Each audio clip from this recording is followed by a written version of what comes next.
The clock on the hospital wall reads 1:41 a.m. when my world splits open.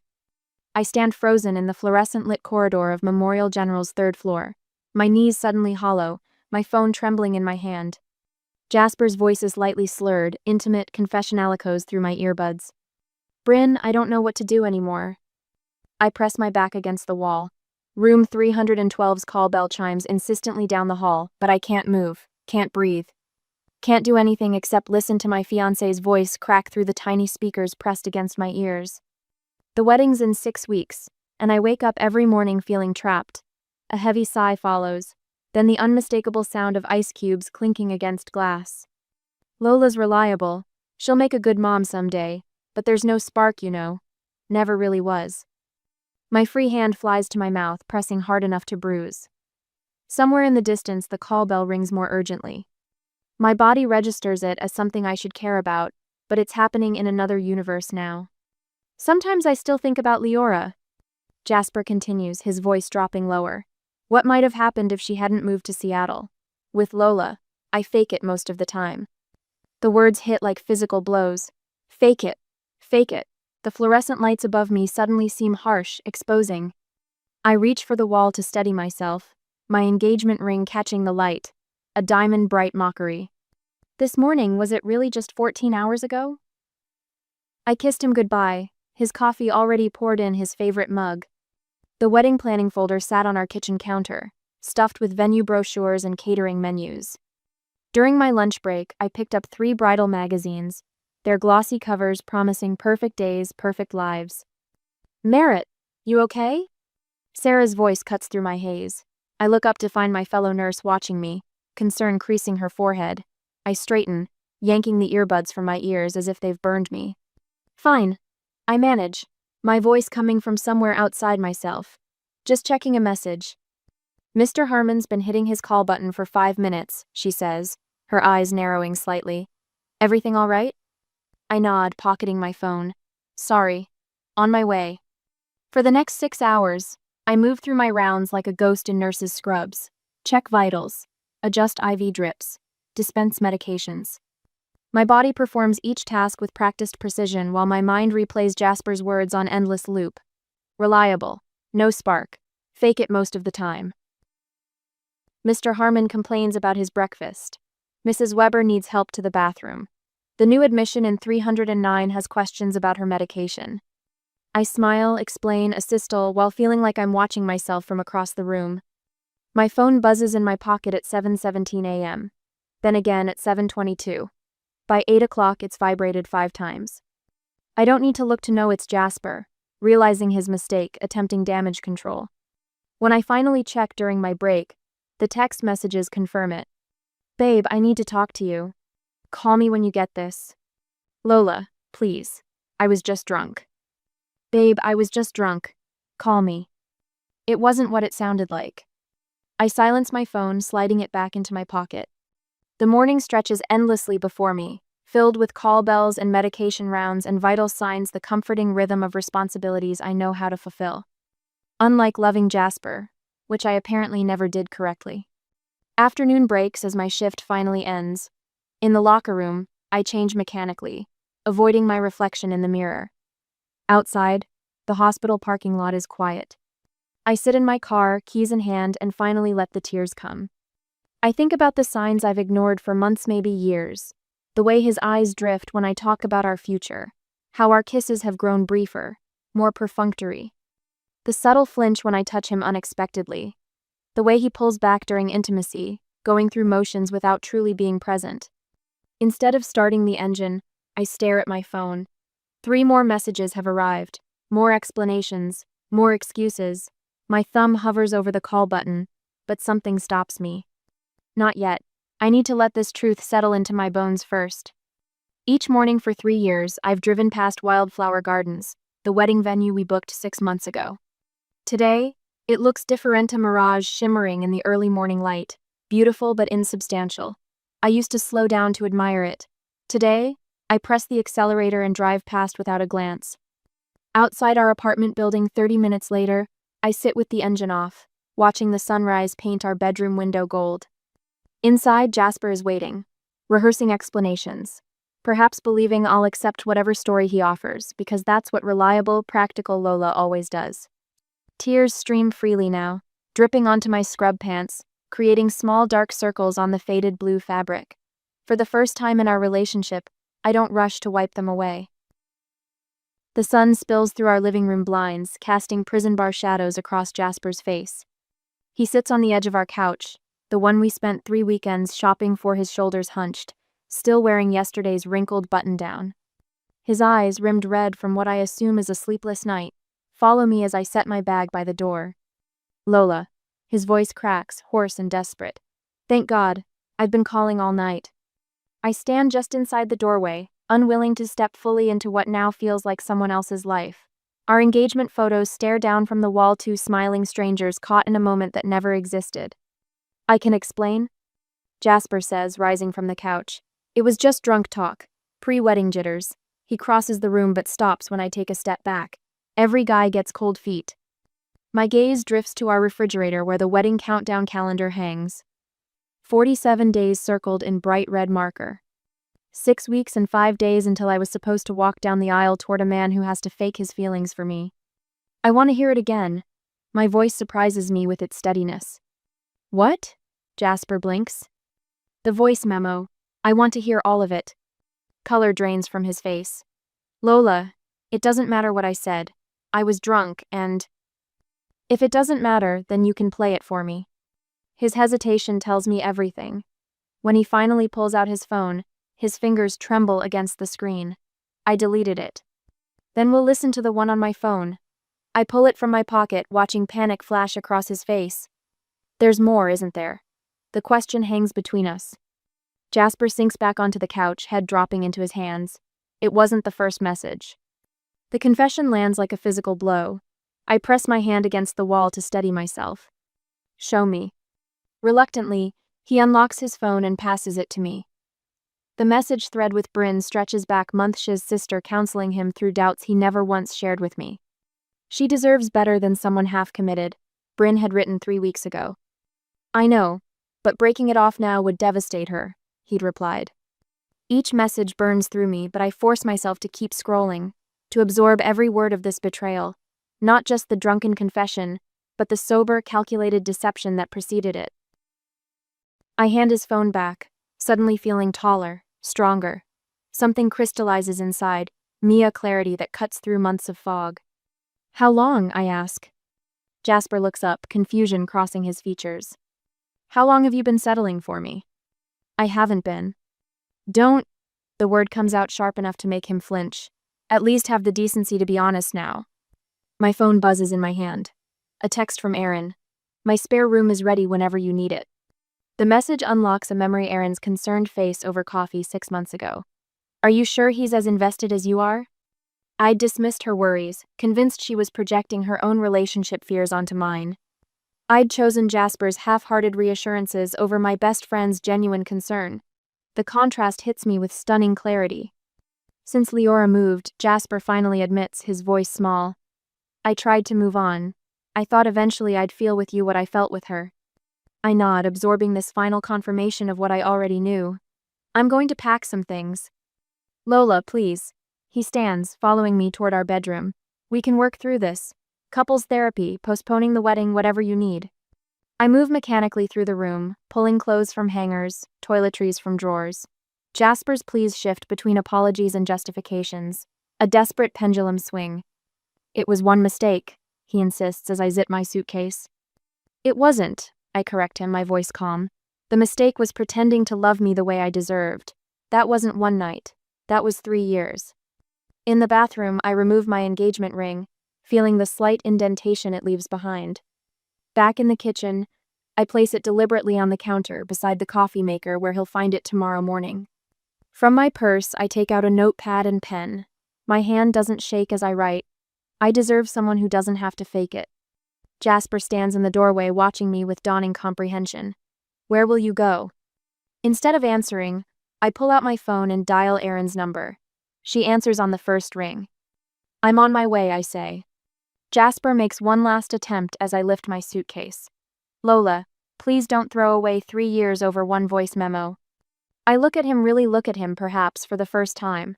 Not at the man I wanted him to be, but at who he actually is.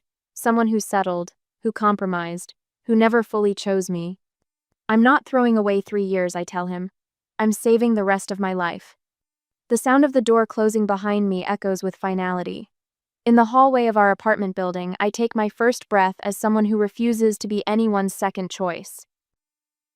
3 days later, the early morning light filters through unfamiliar curtains, casting gentle shadows across boxes stacked against the wall of Aaron's guest room. 3 days' worth of my hastily packed life sits in cardboard containers labeled with a black Sharpie: clothes, bathroom, books. I haven't unpacked beyond necessities, as if keeping everything boxed might somehow contain my grief. My phone buzzes against the nightstand. The calendar notification glows brightly. Wedding dress, fitting 10 a.m. My stomach clenches. I'd forgotten to cancel the appointment. Another item for the growing list of things to dismantle. A soft knock at the door pulls me from the spiral of thoughts. "Brought you some tea," Erin says, pushing the door open with her hip, a steaming mug in each hand. Her red hair is pulled into a messy bun, her face free of makeup. She sets one mug on the nightstand and sinks onto the edge of the bed without saying more. This is why I love her. No empty platitudes, no forced cheer, just presence. "Thanks," I whisper, wrapping my hands around the warm ceramic. Earl Grey with a splash of milk, she remembers how I take it. The small kindness brings tears to my eyes. "Bad night?" she asks, noticing the rumpled sheets. I nod. Every time I closed my eyes, I heard his voice. I fake it most of the time, over and over. My sleep had been broken and fitful, dreams merging with memories until I wasn't sure which was which. In one, I stood in a wedding dress while Jasper recorded a voice memo to Bryn. In another, I was back in the hospital corridor, but this time everyone could hear the message playing through speakers overhead. "Your phone's been lighting up all morning," Aaron says carefully. I glance at the screen. 17 text messages, 3 missed calls. I scroll through them without opening any. "Lola, please call me. We need to talk." "You're overreacting. It was just drunk talk." 3 years and you won't even hear me out? I deserve a chance to explain. You're throwing away everything over one mistake.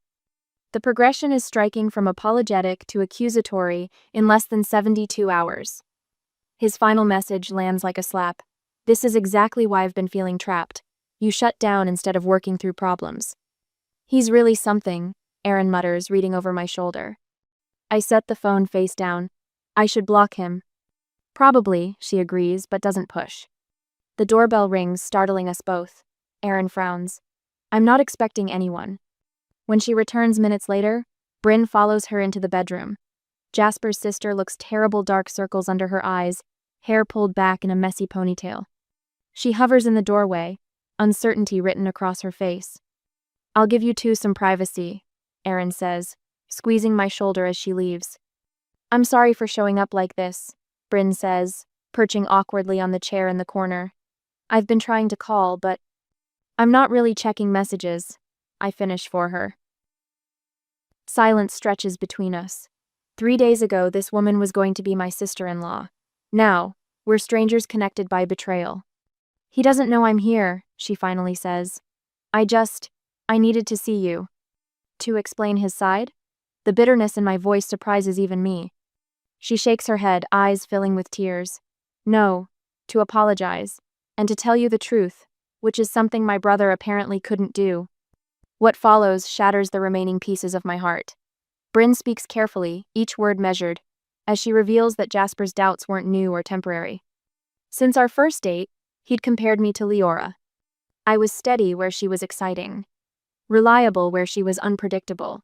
He'd convinced himself these were good things, that he was making a mature choice. "He did care about you," Bryn insists, though the words bring no comfort. "He just settled." I finish for her. She doesn't deny it.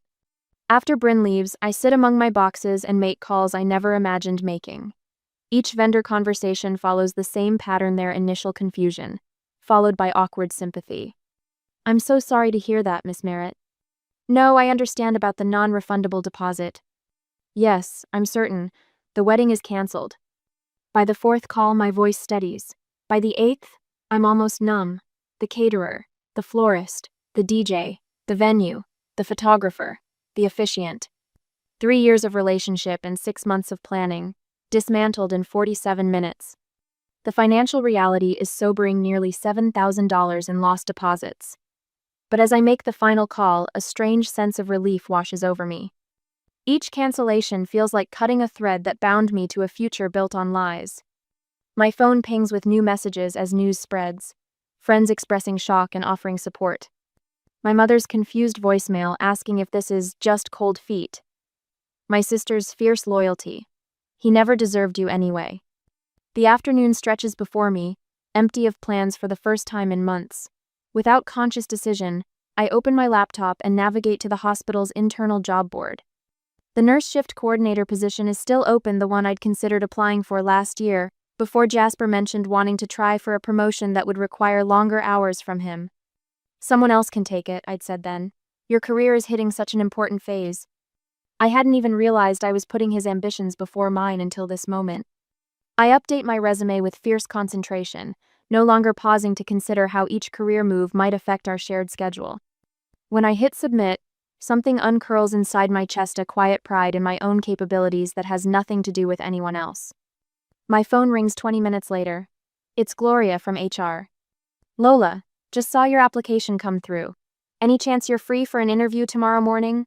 The director's been hoping you'd apply. Tomorrow? I repeat, surprised by the quick response. We've had other applicants, but honestly, we've been waiting for you to step up. You're already informally doing half the job anyway. After we set the time, I sit in stunned silence. They'd been waiting for me to step up. All this time, I'd been dimming my own light, convinced it was necessary for our relationship to work. The next day brings unexpected allies. Sarah from the night shift texts to say she'll cover my weekend shifts if I need time. The charge nurse leaves sticky notes of encouragement in my locker. My supervisor corners me in the break room to say, "Whatever you need, just ask." Each night, Erin sits with me through tears and rage and confusion. She passes tissues without comment and refills wine glasses without judgment. When I apologize for being a mess, she cuts me off. You showed up for 2 weeks when Mike left me. This is what friends do.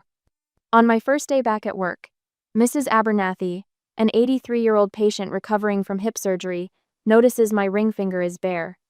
Wedding's off? She asks bluntly when I check her vitals. I nod, expecting the usual sympathy. Instead, she pats my hand. Good for you, honey.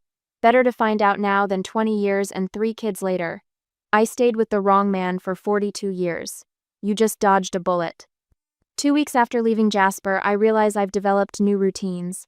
Coffee on Erin's balcony before work, yoga videos in the evening, journal writing before bed. Small rituals that belong solely to me, not shaped around another person's preferences or schedule. I still cry sometimes. I still check my phone for messages I've resolved not to answer. But each day, the weight lifts a little more, and beneath the sadness, something new and fragile takes root, the first green shoots of a life that is entirely my own. A month later, the apartment key feels impossibly heavy in my palm as I follow the property manager through the doorway. Sunlight streams through uncovered windows, illuminating dust motes dancing in the air. At 750 square feet, the one-bedroom unit is half the size of what Jasper and I shared, but it's 3 blocks from Memorial General, close enough to walk on good days. Kitchen's original from the 80s. The manager says, gesturing toward avocado-colored countertops and white appliances bearing mysterious stains. Owner's thinking of updating eventually, but rent stays lower this way. I run my fingers along the laminate surface, feeling each nick and scratch. Our old kitchen gleamed with stainless steel and granite, a showroom fantasy Jasper insisted on. This worn space with its battle scars feels honest in a way our perfect kitchen never did. I'll take it, I say, the words escaping before I fully considered them. 20 minutes later, I sign my name Lola Merritt, just Lola Merritt in the lease agreement. My signature looks smaller than usual, hesitant on the empty line where a second name should be. The property manager slides the keys across the desk, and I close my fingers around them. Terror and exhilaration battle in my chest, my heart fluttering like a trapped bird. For the first time in years, no one else's opinion factored into my decision. The thought leaves me breathless. Congratulations, the manager says. It's all yours. All mine. The phrase follows me around the empty apartment as I measure windows for curtains, pacing out furniture arrangements in my head. All mine to fill. All mine to afford. All mine to come home to. The emptiness echoes my footsteps back to me.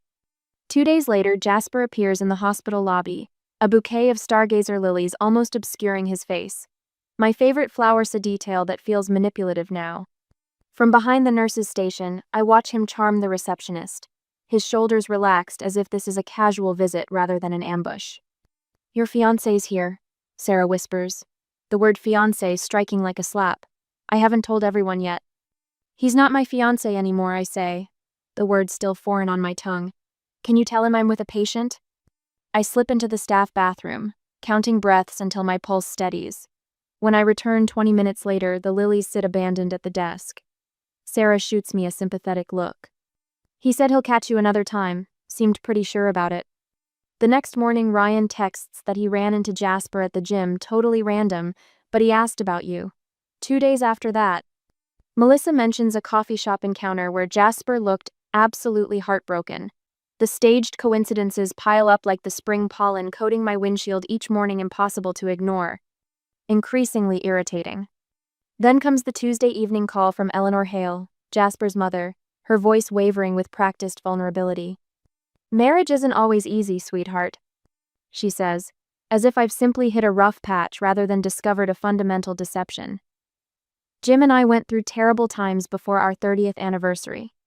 I press my phone harder against my ear, willing myself to remain silent as she continues. "Everyone has doubts sometimes, cold feet. Your generation gives up too easily when things get hard. With all due respect," I finally say, my voice steadier than I feel, "your son told another woman he's been faking his feelings for me. That's not cold feet, that's a frozen heart." The line goes silent before Eleanor recovers. People say things they don't mean when they're stressed. I think of the voice memo, Jasper's unguarded, slightly drunk confession. Nothing about it sounded stressed or uncertain. It sounded like relief at finally speaking his truth. When Jasper's email arrives the next day with the subject line, "We can fix this if you just try," something hardens inside me. The message details couples therapists he's researched, articles about knee-jerk breakups, and a closing plea. "We've invested 3 years. Don't throw it all away without even trying." I stare at those words, "if you just try," as if the breakdown of our relationship were solely my responsibility, as if I hadn't spent years trying while he'd been faking it. That night, I draft careful responses to mutual friends, polite but firm. "I appreciate your concern, but I need space right now." To the more persistent ones, "I understand Jasper is your friend too, but please respect my request for distance." Aaron helps me pack the last of Jasper's belongings into neatly labeled boxes. His coffee mugs, his books, the framed concert tickets from our second date. Items that once felt precious now feel like artifacts from someone else's life. "I'll drop these off tomorrow," Aaron says, sealing the final box with packing tape. "You don't need to see him." I close my social media accounts the same day, not ready to witness the public performance of Jasper's broken heart. The silence that follows feels like the first deep breath after swimming underwater too long. When the promotion offer comes, nurse shift coordinator, with a significant pay increase, I nearly drop my phone. I'd applied weeks ago, before everything collapsed, never expecting to be chosen. Jasper's text arrives minutes after I share the news with my parents. "You never mentioned wanting that role." My thumbs hover over the screen before typing, "You never asked what I wanted." The realization strikes me then, clear as the hospital's code blue alarm, how many parts of myself I'd folded away to fit into the spaces Jasper allowed. How I'd learned to dim my ambitions when they outshone his, to speak more softly when my voice carried farther. 3 weeks later, I spot Jasper at Antonio's Italian bistro. He sits across from a slender woman with copper hair, leaning forward, completely engaged. Something familiar about his posture, the tilt of his head, the animated hands. This is Jasper, fully present, fully himself, something I'd glimpsed only in our earliest days. Our eyes meet across the restaurant. Guilt flashes across his face before he can mask it. But what surprises me most is my own reaction, not jealousy or pain, but a calm certainty. Confirmation that what we had wasn't worth salvaging. I offer a simple nod, a goodbye without words, and turn back to my meal. For the first time since the voice memo shattered my world, I feel not broken but beginning. 3 weeks later, the coffee shop buzzes with afternoon energy, a place Jasper and I have never been together. I chose it deliberately neutral territory, 16 miles from our old apartment, far enough from the hospital that I won't run into colleagues. Through the window, I watch him arrive, checking his reflection in his car window before entering. Classic Jasper, always concerned with appearances. I touch the neckline of my burgundy blue snoo, purchased with my first shift coordinator paycheck. My hair falls in loose waves instead of my usual practical ponytail. The woman in the restroom mirror earlier looked like a stranger, someone stronger than the Lola who existed before everything. Jasper spots me in the corner booth and freezes momentarily. His eyes widen, taking in the changes, not just the clothes or hair, but something else he can't quite name. Something in my posture, perhaps. Something in my eyes. "You look different," he says, sliding into the booth across from me. I am different. I wrap my hands around my coffee mug, anchoring myself to its warmth. His fingers tap an erratic rhythm against his cup. He's rehearsed this conversation. I can see it in the careful arrangement of his expression, concerned but hopeful. I've spent 3 years studying the nuances of his face. I know when he's performing. I've been thinking about what happened. He begins, voice modulated to hit that perfect note between remorseful and reasonable. It was cold feet, stress about the wedding expenses. People get scared before big commitments. I watch him build his case like he's presenting to clients. The coffee between us cools, untouched. I talk to my therapist. We can postpone the wedding, take couples counseling, whatever you need. His hand inches toward mine across the table. I broke things off with Rachel. That was nothing a mistake when I was confused. My eyebrow raises involuntarily. Rachel? The woman from the restaurant wasn't Leora? A flicker crosses his face, caught in a detail he didn't expect me to notice. He recovers quickly. That's what I'm saying. I made the biggest mistake of my life. I know that now. The old Lola would have softened here, grateful for crumbs of affection. The new Lola sits straighter. Do you still think about Leora? I ask, my voice steady despite the hammering in my chest. His hesitation lasts only seconds, but it might as well be a confession written across the sky. No, that was just drunk talk. Would you have told me about your doubts if I hadn't heard that message? The silence stretches between us, his answer clearer in what remains unsaid. Around us, life continues. Baristas call out orders. A child laughs at a nearby table. Someone's phone chimes with a notification. The world keeps turning while mine has changed its axis. We had good times, Jasper. My voice sounds different to my own ears, clearer, more certain. I'm grateful for them. But I can't build a life with someone who has to talk himself into loving me. That's not fair, he protests. Every relationship has ups and downs. You're throwing away 3 years over one mistake. It wasn't one mistake. It was a pattern I chose not to see. I traced the rim of my mug. When you told Bryn you had to fake it with me, you were telling the truth. That's the problem. Your most honest moment wasn't with me. It was about me. You're being dramatic. Relationships take work. My parents have been married 40 years and I won't be someone's reliable option, Jasper. I won't be the practical choice, the good enough. I deserve someone who chooses me with their whole heart, not someone who settles for me because I'm safe. Something shifts in his expression then. The charming mask slips, revealing what lurks beneath irritation, then anger.